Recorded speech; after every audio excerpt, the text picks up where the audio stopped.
All right, on July 1st, the Office of Hawaiian Affairs announced its newly approved 2-year spending plan. Now, this marked a significant milestone in OHA's ongoing efforts to enhance programs and services for Native Hawaiian communities while also investing in its own workforce. And joining us right now is Office of Hawaiian Affairs Chair Kaika Hele. Aloha. Chair. Thanks for having us. Welcome back to the show, man. Thank you so much. Mahalo, mahalo nui. I know this is an exciting time for you. We'll talk about the budget in a minute, but before we do that, how has it been? How's the journey been so far as the OHA Chair? Can you update on us? It's been an amazing experience. It has been a lot of hard work. A lot of very important decisions that have to be made. It's also been a good opportunity for me to do a lot of listening and sitting down with our employees, as many of them as I've been able to, and really hear from them on the current state of OHA, things they'd like to see. And so that's given me a unique perspective as the chair on where we can dedicate our resources and how we can, adjust some things internally to make their lives better. And so that's been good. Very cool. Love it. Yeah. Well, Chair, ho'omaikai, congratulations on the brand new biennium budget for 2026, 2027. And you described it as the largest investment in our Native Hawaiian community in decades. How so? It really is. Our budget is $136 million over the next 2 fiscal years. Wow. It allocates the largest amount of resources ever to our 17 Hawaiian-focused charter schools across the state. It creates new programs that allow the next generation of Kanaka OEV leaders to take their role in civics and government and in public service. It's just got a lot of really, really good things that are going to benefit our lahui, and we're really, really proud of it. We've been working months on this budget, and it all culminated last week.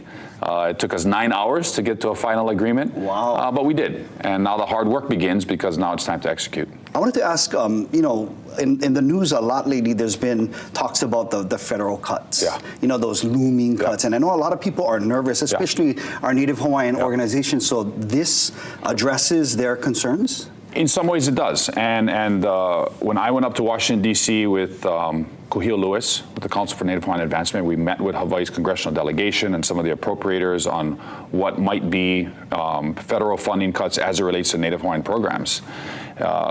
That message resonated in this budget. We started to work with the University of Hawaii at Hilo and the College of Hawaiian Language program. We worked together with Dr. Keawe Koholokula and his team at the Department of Native Hawaiian Health at JAPSUM, and they were already identifying federal funding cuts that were happening to the University of Hawaii.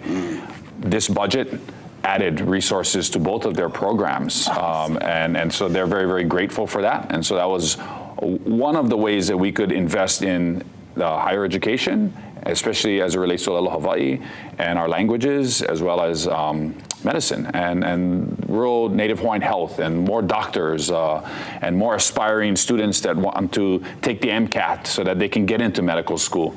And so we're working together with both of those programs and the federal funding cuts that the University of Hawaii has already been experiencing. This is very exciting for our lahui. Thank you so much. One real quick, I know we've only got about 30 seconds, but I understand that this budget is also going to address pay and benefits for OHA employees, current and future. Tell us a little bit about that. So when I came to OHA, we were at a 30% vacancy rate. Our staff, and we number about 120 right now, had not received a pay increase in a number of years. And so the trustees, through a concerted effort, did a big study on what those pay increases would mean for our employees, and we incorporated them into our budget. Our whole goal was to make OHA an employer of choice. We just rolled out a teleworking flexible work schedule program, and then something we're also really proud of, and this is new in our budget, is a 12-week paid family leave program for every OHA employee. Paid 100% of your pay for a parental bonding event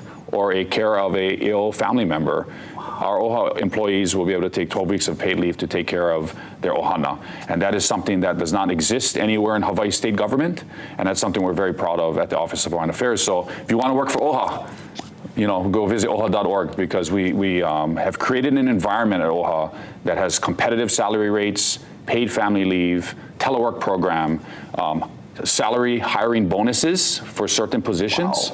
And we really want to attract the best and brightest to the Office of Hawaiian Affairs, while also rewarding those hardworking staff that have been there for quite some time, doing the hard work for our lahui. Well, okay, we better go apply. OHA.org. Come on. Let's take a break right now. Let's say this on our show. We got some openings in comms. All right, let's go, Chair. Thank you so much. And thank you for sharing this amazing news that really will affect the beneficiaries, our Kanaka. So we are excited. Very excited. About the direction that you guys are moving in. That's the theme for today's interview right Excitement. here. Yeah. Right on. Thanks for having us. Please come back anytime. We should do this more often. I'll bring on some other trustees and maybe members of the admin. We would love to. Yeah. We'd love for that to happen right here. Okay. Chair Kaikahele, thank you so much. Aloha.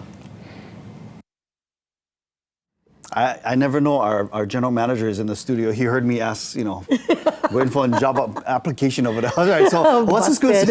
Busted. What's the scoop with you? What do you think about the new leadership at the Office of Hawaiian Affairs and the multi-million-dollar budget focused on Native Hawaiians? Let us know by sending an email at islandlifelive@kitv.com or post a comment directly to this video on our YouTube page. Just search KITV.